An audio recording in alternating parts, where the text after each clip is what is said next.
Hello, everyone. Hope you had a great weekend. Welcome back to another episode of the HR Leaders Podcast, the show where we explore the future of work with industry experts and HR executives in the world's leading global brands. Today, we're joined by Anna Mindelöf, who's the Chief HR Officer at Fenix Outdoors. Welcome to the show. How are you, Anna? Thank you so much. Pleasure being here. I'm very well, thank you. Thanks for asking. Thanks for joining us. Where are you joining us from today? I live in Stockholm or outside Stockholm, Sweden. Nice. How's it there? Nice and hot? Very warm to be Sweden. It's around 28 degrees. We are used to it from the summer 2019 and 2018, but it's warm. You're like, it's like the UK, right? We're never prepared for the heat. Right, exactly. Do most homes, is it like the UK where most homes don't have air conditioning? Yeah, absolutely. It's saying, because a lot of my US guests are like, what do you mean your homes don't have air conditioning? I'm like, well, because we normally only need it for like twice a year. Exactly. A week or so. Yeah. But when we do need it, we really need it. Yeah. It's interesting. But look, thanks for joining us. It's been nice to see you again, although virtually, but that's almost normal in this day and age. Before we jump in, tell everyone a little bit about yourself, sort of your background and journey, and also about the business for people that aren't aware of the brand. Right. So I'm Anna. I have been working with HR questions for around 20 years. I did not at all start with HR when I was leaving school. I was in sales, logistics, and worked for bigger IT companies without any academic merits. And then I realized that I probably should have listened to my dad and done those studies. So today I'm heading up Fenix Outdoors as an CHRO since a little bit more than a year back in time. It feels longer since COVID came. Before that, I was working for Ericsson the last 4.5 years within the talent management space and talent acquisition space. And before that, I did around 10 years in various positions within Adidas Group, both in Germany and in Sweden. Mm-hmm. That's all of my background. Tell everyone a little bit more about Fenix, the company. Yes, so Fenix is not a very well-known employee brand yet. I hope it will be. I like the caveat. Yeah, but we are owning brands like Fjällräven, Primus, Sierra, Hanwag, which is a German brand, and Royal Robins from the US. And we are also having some of the retail chains in the Nordics, like Naturkompaniet, Partioaita in Finland, Friluftsland in Denmark, and the big chain Globetrotter in Germany with those big stores.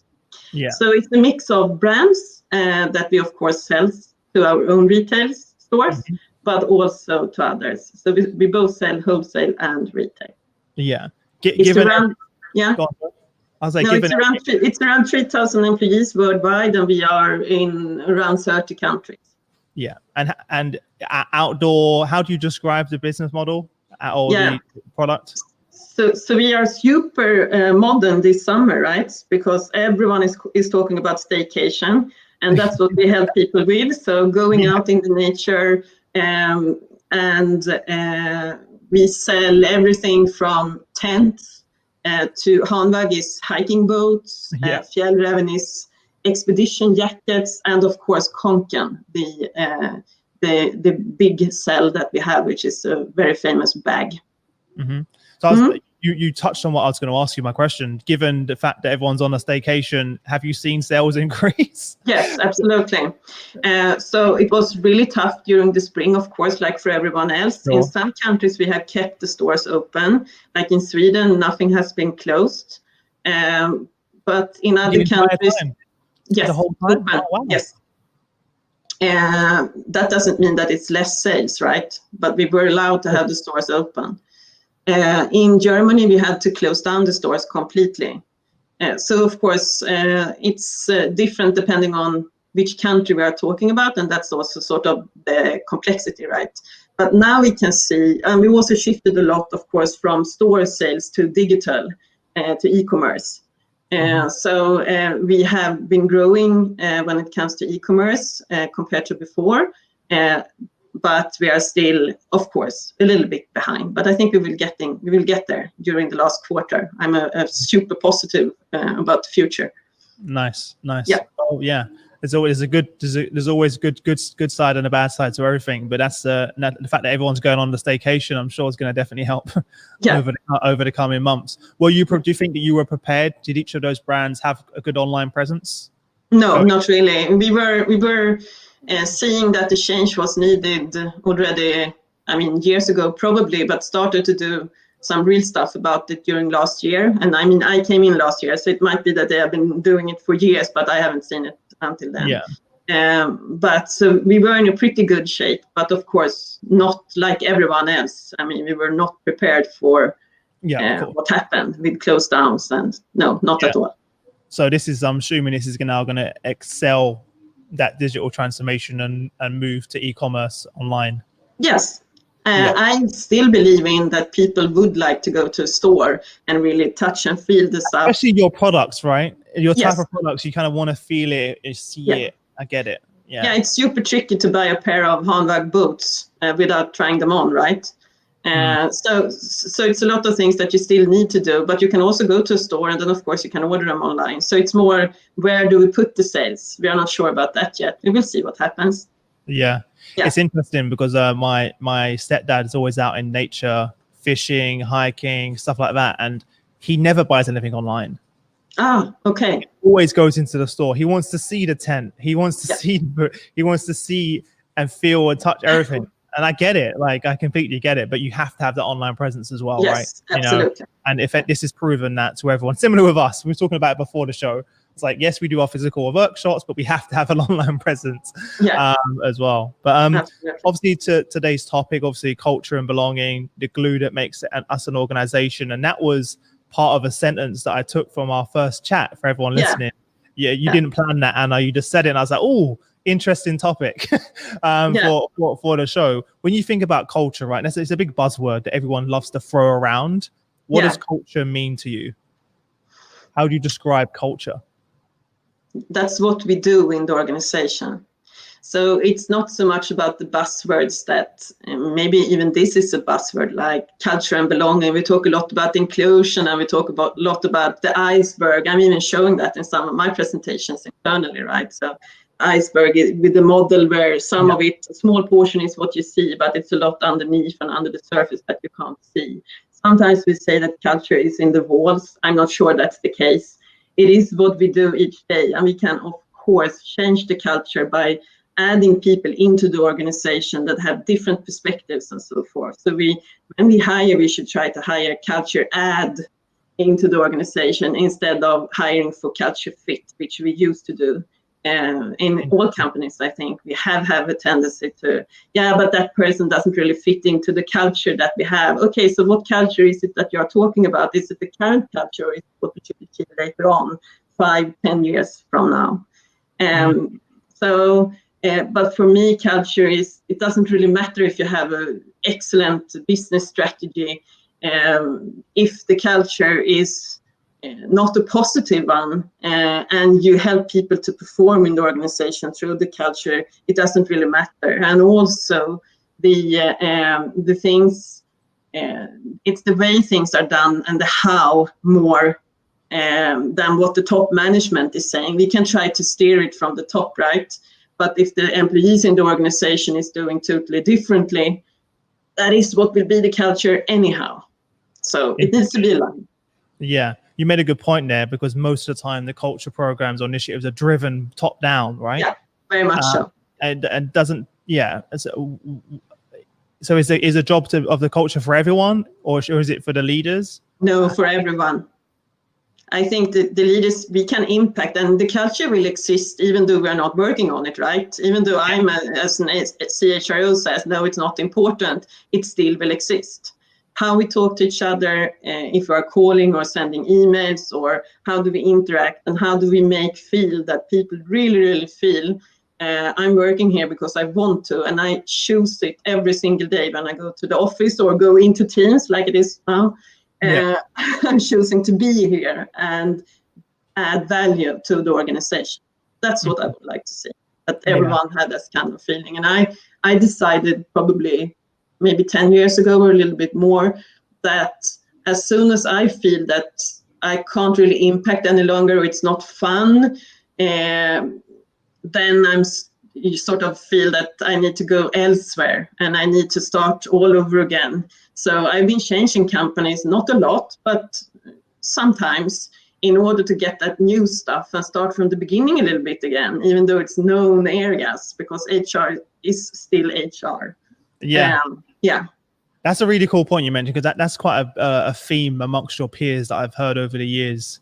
That whenever they're leaving, it's where they feel like they can't add any more, value. So it's not that they don't want to leave. It's not that they don't like the company or they don't love the relationship with their team. It's like, and same with me as well. I want to go somewhere where I feel like I can have impact. And that's typically why they leave an organization, is when they get to that point.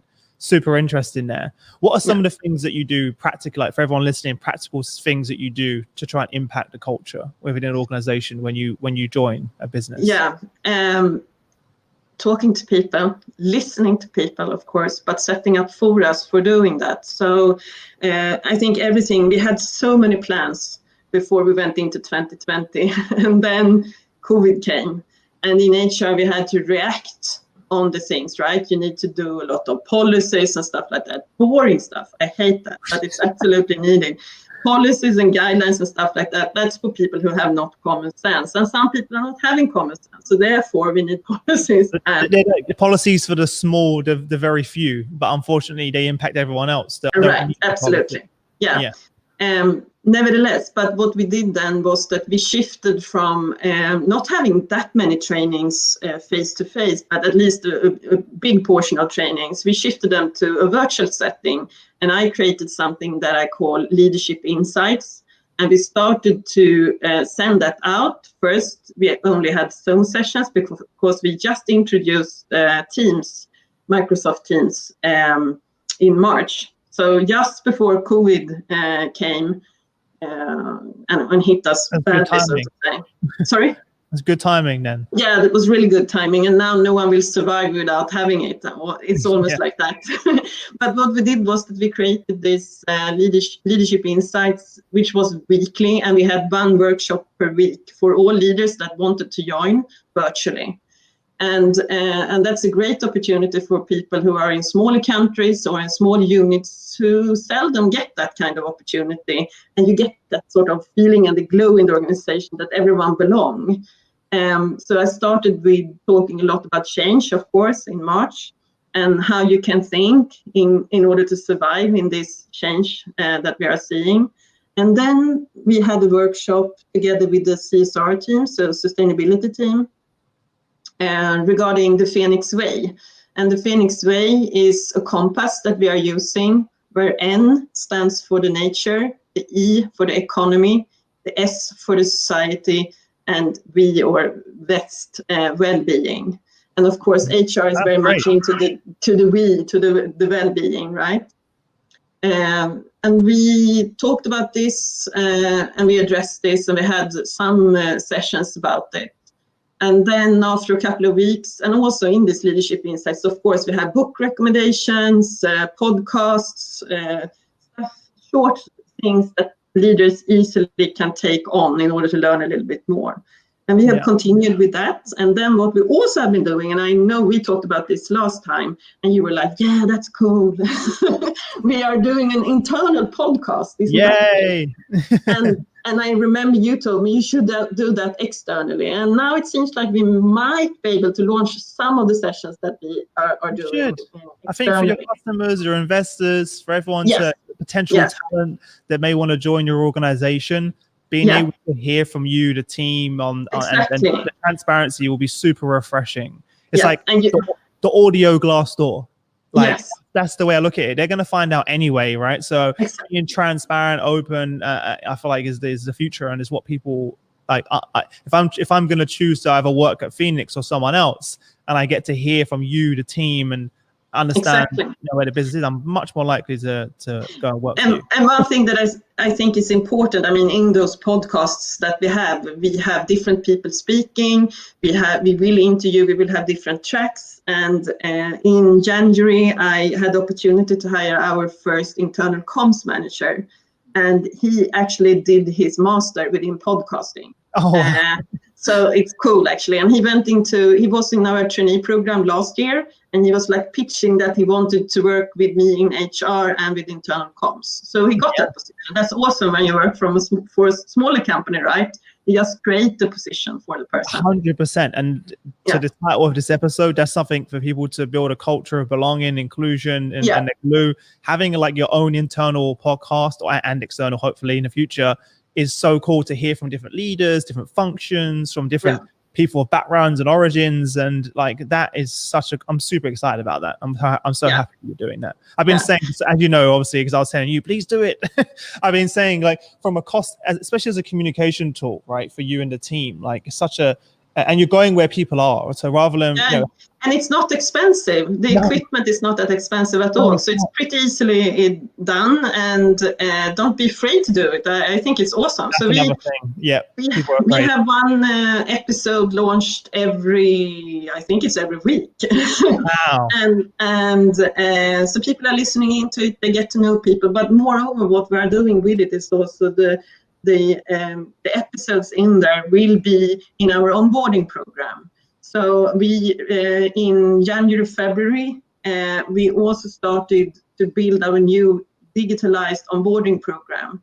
And that means that we will have sessions on our different brands and people who are speaking that you can join virtually now through the onboarding tool, which would be awesome, actually. So what else have we been doing? And then we took the leadership insights and we said we need to make this for everyone in the company. So some of the sessions and insights are now also for employees, and we call them learning insights.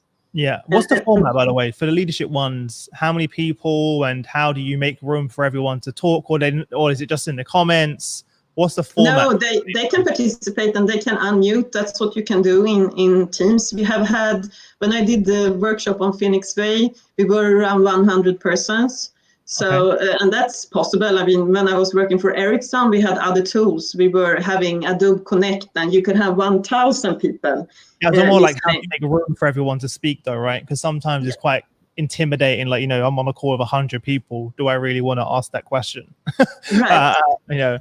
Yeah. So, and it's very different cultures in different parts of the world in Phoenix. So if, for instance, you are a German person or based in Germany, you probably are a little bit more hesitant to speak up in that big crowd. It sounds like I have a big bias, but this is due to experience in our company. I get it. In the US, you would, of course, speak up. That's what you do. You are trained in that.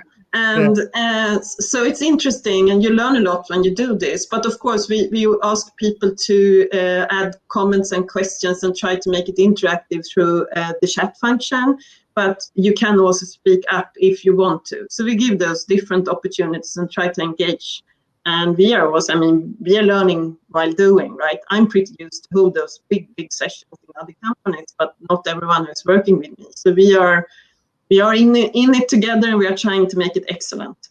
Yeah, I think it's a great idea. Just being exposed to different leaders across different regions, et cetera, et cetera. It's like, although even though it's virtually, it's great to make those connections, because otherwise they would never normally cross paths.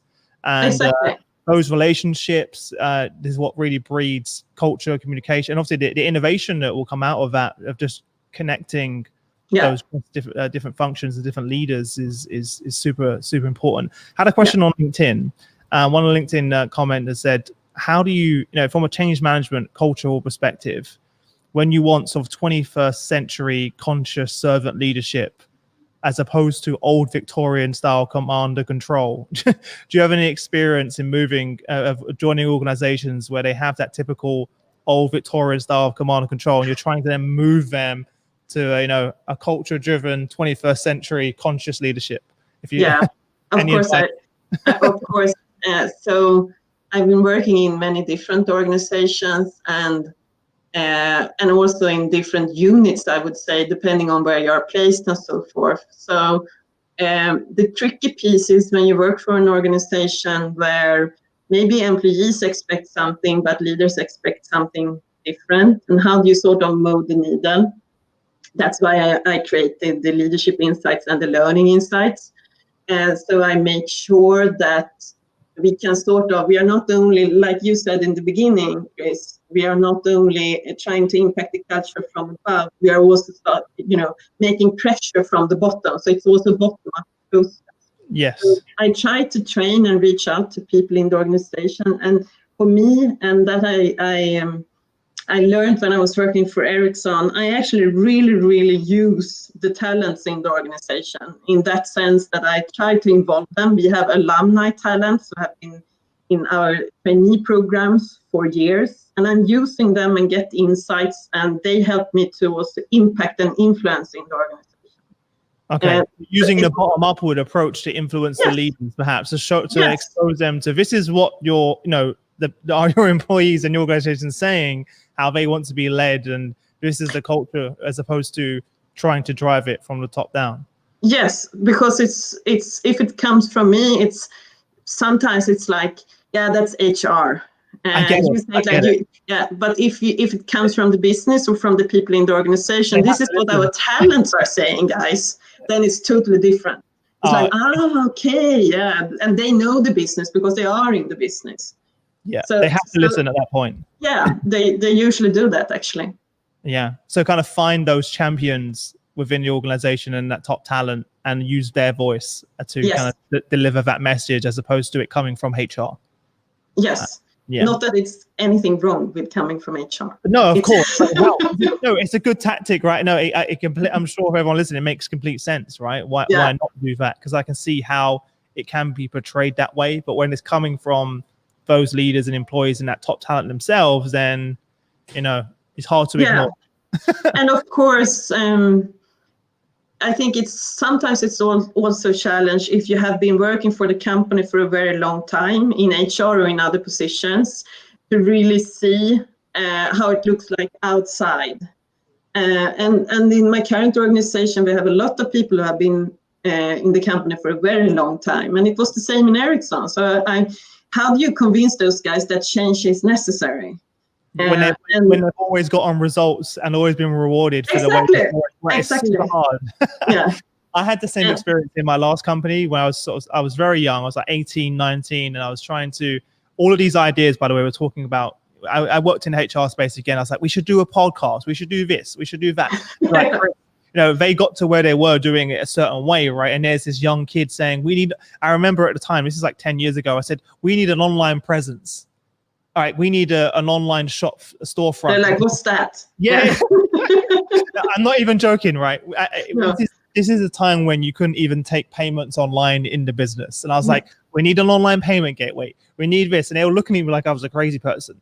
And I was like, and then what I had to do to the point is I ended up getting, I basically asked all of our customers to send me emails of their feedback saying, why can't we pay online? Or, why don't you have a platform where we can share and have a community? Because I was pitching the community element, and only then did I get the buy-in. I was like, look, here you go. Here's a list of the top, 20 people who pay us the most money. And this is what they want. And I was like, there you go. Don't listen to me because I'm the young new guy. I was like, here. And then finally, that's external allies.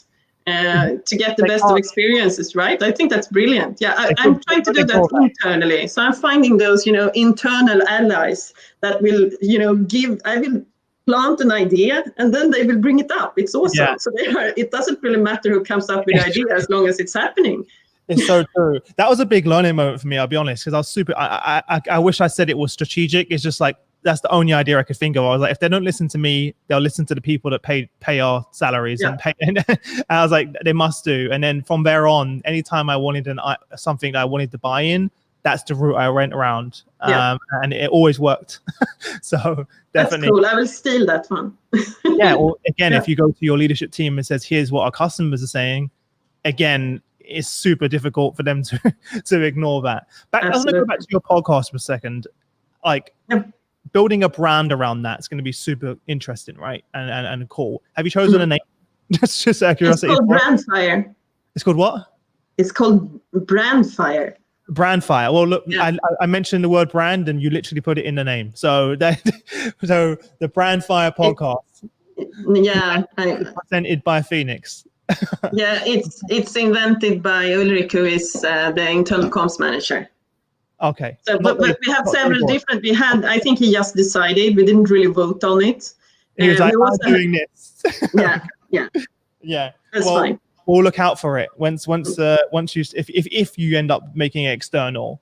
But I can only imagine, like, for you and the team, for example, talking about at the beginning of the show, you said they don't know our brand yet, but we're going to build the brand, right? Of Fenix. Yeah. Imagine posting those interviews. So, for example, if you bring on a new hire and they come on the show, why did you join the business? What's your experience for the last few weeks? Right? Imagine posting that video and audio like on LinkedIn. Yeah. How cool that'll be, and how great for your brand to post that on your page on the LinkedIn. Doesn't cost a lot, doesn't need to be overly produced. It's authentic. Like I don't understand where I see so many companies spending thousands and even millions on certain activities when you could do something like that. Yes, I just checked actually. So because it's absolutely not called Brand Fire, it's called Campfire, of course. Brand Fire. I think I put the name of brand in your mind. Sorry, guys. Someone smart probably realized that much faster than I did. Like that. Campfire. Campfire. Yeah, and I like that because it's like if you think of campfire, you think of community, you think of course, togetherness. And that's what we do, right? We are out in the nature and we have base camps and we have campfires and so forth. So that makes sense. Yeah. Much better name. Rick, if you're listening. Yeah. I love that because when people join, even like within their onboarding, you could be like, listen to the Campfire podcast, right? Or as exactly, absolutely. That's what we expect. They should listen to everything. Here's the list, guys. The episodes, they'll be like, oh my God. And it's nice for you. Well, you can bring in like different influencers, bring in different thoughts and insights as well externally. Yeah. So I'm super excited about. I'm like more excited about yours than my own at the moment. For everyone listening who wants to think of a really inexpensive way to build brand, to connect, as you said, the glue of the organization, start a podcast. Yeah. Start a podcast. And for those of you who are in my age, a little bit older, then don't be afraid of doing that. Podcasts are fun and you can find a lot of them. Since you're listening to this podcast, you probably know what it is, right? And you probably listen to Chris' podcast too, which I'm trying to do as often as I can. Well, just think of the reach as well, right? Because when we started the company, it was just me and Shane in my bedroom, and we had no money. We had no money, and we're like, how do we reach as many people as possible with zero budget from my bedroom as we're trying to start this company? And we bought this microphone. Like that was our first on our. When we opened our business account, the first purchase we saw came in was this microphone, and it was most people think that's kind of strange. We're like, we was like, what do we do? What do we have? We have relationships with people like yourself around the world. That's one we had. So how do we leverage those to help and give back and also build brand awareness? So we did a podcast. Now 3 years later, there's hundreds of thousands of people who listen to it every month. So it's pretty crazy what you can achieve. And you have that many people listening to your show. Yes. It takes time. I remember the first few months there was like 60 people listening, and it was like, oh man, I'm doing all of this hard work. I'm recording all day, editing all night long, and it's a small amount. But again, we weren't in it to make money. We wasn't in it to sell products. We were in it because we knew we could have an impact. And also, like, most people don't even know what we do as a business from a product perspective, because that's not the focus of this show. And that's where people get it wrong way around. Most businesses start the podcast to sell something, right? Which is definitely not the way to go. People will not listen if you're trying to sell something every episode as well. But how is talking about culture virtual? Have you onboarded people virtually during this? If so, how did that go? No, actually, we haven't yet. But we will. From 1st of September, we have 4 new trainees coming in. It's a brilliant concept. So we have a small group, very thorough assessment period during the spring. And then we hired 4 persons that will, the intention is to sort of travel the world for them. But of course, that will not happen during COVID. We need to do a lot of what we're doing virtually. But they will be sort of the first ones that actually will have the first full journey. We have been preparing for this for 4 months, I think. And of course, we stopped all recruitment. So now we have some positions that we are recruiting for. So people will come in and they will use it and so forth. Everything will be on the mobile. Yeah. But we are steering it back end, and they will be able to listen to everything and join everything through the mobile.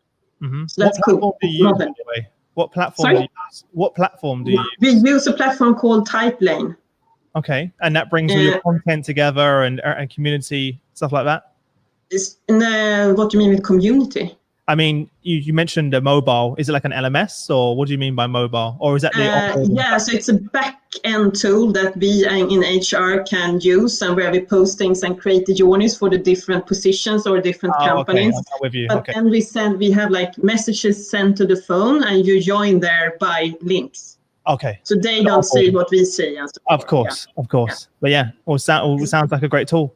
Yeah. That's what you need. So the cool stuff is that you can support the managers, right? So you can an SMS will go out to the manager saying, tomorrow Chris is starting, and you should meet him in the reception area at 9.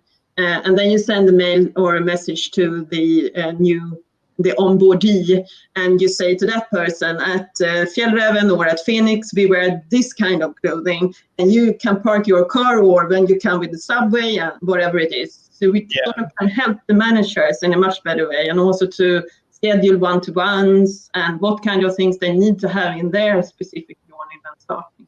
Yeah, it just makes it a better user experience for everyone.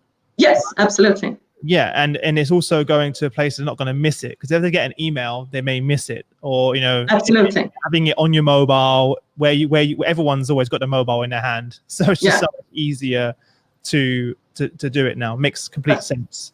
But onboarding is also about culture, that you really feel from the beginning that you belong to and you are included. So that's why I think it's super important with the full candidate experience, and then the employee experience, of course, when they are sort of moving into becoming an employee. Yeah. And especially the new kind of generation coming through as well. That's where they want to be communicated. They don't want to go and check their email. Send me a text. No, we also have a discussion internally now that's really interesting. So since we are shifting from emails and intranets and whatever it's called to Teams, should we only communicate through Teams internally? And of course, that's what we expect in the future. But when is it time to shift completely? That's nice. That frees up your emails, right? Like my team, we only communicate through WhatsApp. Yeah. So there's never any communication between me and my team, my inbox, which I love, because it's just otherwise it's just so much going on in there, and I can miss things, and it's just time consuming. Yeah, but if you're used to communicate through mail and you don't really know exactly how it will work in the future, you stay on the safe side, right? So let's communicate through mail, and then you don't know because you have messages in Teams and in WhatsApp, and you have it on that's email. How everyone. That's the problem. Confusing. Yeah, most companies I speak to now, they've got too many. They've got email, they've got Slack, they've got WhatsApp, they've got Teams, and it's just like all different. But you do need that's also something that we are working on, to create a global internal communication standard or policy, whatever you would like to call it, with town hall meetings, with who is communicating to whom at what point and about what. So we are doing a lot of those things, which is pretty nice actually, because before joining Fenix, I was never ever heading up communications, even though I worked with it daily.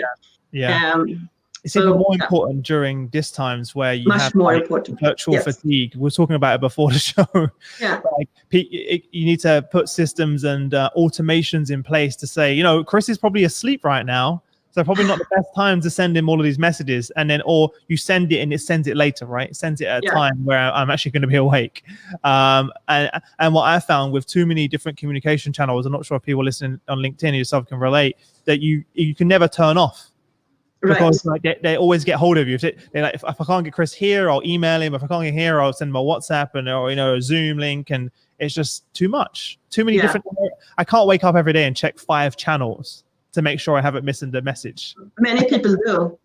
I know. I still do now. I got maybe the 2 or 3, but we've narrowed it down now. If we're not speaking via WhatsApp, we do in kind of video calls. You use Zoom. And that's it. Like we never email each other because I just don't think it's a great form of communication as well. Email. No, so we will see where we land. Eventually, if it's now or if it's later on this year, we will need to only work through Teams. So that's how it is. But we also have a lot of different generations in our company. So it's everything from people who are just turned 20 to about 60. Yeah. Our oldest employee is actually 79 years old. Oh, wow. So they're probably like, exactly. So he uses Teams, so that's cool. I'm sure. Yeah. When we last spoke, I think maybe I'm wrong, but you were just about to do your first unconscious bias training. Was that right? Have I made that up? No, or maybe I already had it. Yeah, I did one for leaders. Yeah, and we record all our sessions. It was interesting. It went well. It was, I think, 60-70 persons joining. And we discussed it because it was in the middle of this Black Lives Matters happenings. Just started at that time in the US. And so we have continued with it. We did one session for all leaders, and it's recorded and everyone can watch it or listen to it. And then we do other kind of trainings on unconscious bias. We are targeting store people in different ways and help them with different questions, and they get scenarios that they can work with. So this is happening in your store. How do you react or how do you act? And one of my colleagues in the US, Diana, she's doing a lot also for the retail people, specifically in the US because of the big movement that Life Matters. Yeah, so it's different in different parts of the world, depending on what we are focusing on, of course. But a tricky topic to raise with a lot of also within HR. People are not really comfortable with talking about unconscious biases, even within your own department. Yeah. No, of course not. I mean, everyone knows that we have biases, but we might not really know that it's visible to others. hence the unconscious part. Yeah, exactly. So we try to make them conscious instead. So I can take a conscious decision if I should trust my bias or do something different. So we are actually having a circle or 3 different circles for the HR people at the moment, where we talk about an unconscious bias training, which is run by LinkedIn. So we are using the LinkedIn trainings a lot within HR. Okay. Yeah. I didn't know that. So you moderated it? How was it? So the first one you did, was it like you sent out communication and people could opt in, or did you? Yeah, absolutely, yes. And that was for leaders, and it's like a workshop, and it takes 1.5 hours, and they can ask questions, and we do case studies. You delivered that? I led that. What's the structure? Yeah. What did that look like? What did the structure look like? The structure for the workshop? Yeah. Yeah, so talking about what is diversity, what is inclusion, and what do we mean when we talk about that. And then we talk a little bit about different biases, what kind of biases exist. Mm-hmm. Do you recognize yourself in any of this? I talk a little bit about my biases, so it's okay that you have a bias. Yeah, exactly. Yeah. And then we do cases, and in those cases, it's examples of things that have happened in either in our organization or in other organizations. Make it relatable. Cases. Sorry? Mm-hmm. To make it relatable to people. Yes, exactly. Yeah. And that's it. And then we have continued with having small sessions with deep dives, not workshops, but material and videos and so forth that you can read through on your own. And we have created the channeling teams that we call Leadership Insights, where we place everything. Mm-hmm. And everyone can access it. It's awesome, actually. We get a lot of good feedback on it. Yeah, I will listen to my next question was, what was the feedback? Because obviously it's not always, it's uncomfortable, and that's part of it, of course. Yeah, super uncomfortable. Yeah. What was the feedback? Yeah. And then, but what I'm doing with the HR team is to help them a little bit on, because of course we get a lot of questions as HR from leaders. So how should I do this and that? And so we have like frequently asked questions from leaders that we talk about in the HR team. Yeah. What are some of those frequently asked questions, if you don't mind me asking? It can be everything from that something really happened in the store. How should I act on this? to if it's in the store environment, but it can also be questions like, what example could I take? Do we have any global diversity and inclusion goals? Or what kind of goals do we have? What are we heading for? Are those trainings mandatory for everyone? Stuff like that, they are of course asked. But it's also more hands-on, that people have been facing things and they don't really know how to act. On and a case-by-case basis, there's going to be a lot of very specific ones. Get it. Yeah. Well, interesting. I'm really happy that you did it, because there are certain organizations that kind of avoided the topic. That we can't do. You know, they're too worried about saying, they're too worried about saying the wrong thing. And I was even the same. I did a LinkedIn video sort of talking about my experiences and my perspective. And I was like, does anyone care about Chris's perspective? Is anyone going to judge me? It's quite it's people are worried about saying the wrong thing. So don't say anything at all, but that's part of the problem. Yeah, exactly.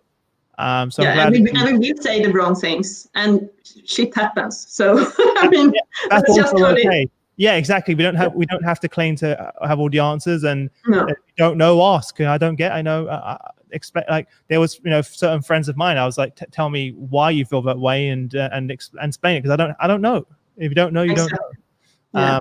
Again, part of it being unconscious. Yeah, you don't know, right? Everyone carries around I love what someone said to recently. Everyone carries around their backpack of beliefs with them everywhere. Yeah, right? That's right. And that's based on your experiences. Yeah, it's super easy. Just carrying it around, it's easy. It's much more difficult to just drop it on the way and create a new backpack, right? Exactly, because it's learned behavior. It's what you've been exposed to culturally growing up. There's so many elements to it, and everyone's different as well. But I'm conscious of time, so thanks so much for joining us, Anna. It's been a real pleasure. I'm sure, like everyone else on here, we're super excited to hear your podcast. So you have to drop me a message. I will. If you manage to get approval, now you're the head of comms as well. Hopefully you can approve it to go external as well, and we can at the very least take some clips and post them on LinkedIn. Yeah, I can do that. That would be awesome, actually. But it's not really. Yeah, I will try to do that. I will ask Ulrich how to do it. He's my millennial that I'm talking to. All right. What he can do is if it's just audio, we can do like the thumbnail and then the audio playing. Right. Exactly. And do it that way, because that would be cool. As well. If Ulrich needs any help, tell him to give me a call. Yeah. I will. But look, I will ask him. Before we wrap up, if there's sort of parting piece of advice for everyone, what would that be? In terms of creating a culture of belonging, what would that be? And then where's the best place for everyone to connect with you? If they want to say hello, reach out to you, Anna, where's the best place they can get hold of you? LinkedIn is absolutely. Don't drop me any emails, please. Just reach out on LinkedIn. I'm actually I'm answering a lot of stuff. Almost everything that is sort of sent to me on LinkedIn, I'm answering, even though it's a lot. So feel free to do that. I really think that's fun, and to connect that way. My best advice, what would that be when it comes to culture? Yeah. I think that as an HR person, you should reach out to people who are in the organization and ask them how they see upon culture. Don't take for granted that what you see is how it's perceived, because that's seldom the case. You have your own perspective, and ask for what would make the difference. If someone is not if someone feel excluded, if you get that in any survey that you are running or however you get that information, then ask them what would make you feel included. Because it's also a decision, individual decision, if I want to belong or not. It's not only what we do as an organization, it's you who need to decide if you belong or not to the organization too. Interesting. Yeah, fantastic. Well, look, thanks so much. I really appreciate you joining us. Hopefully I get to Thank you so much. Thanks for having me. For everyone on LinkedIn, thanks for tuning in again on the Monday here to join us. If you're new to the podcast, obviously head over to hrdleaders.com/podcast. You can subscribe there, listen whenever you want on any platform that you want. Apart from that, I look forward to seeing you all soon. I'll see you all tomorrow. Have a great week, Anna, and I'll see you again soon, okay? Yeah, thank you so much. Thanks, everyone. Bye. Bye.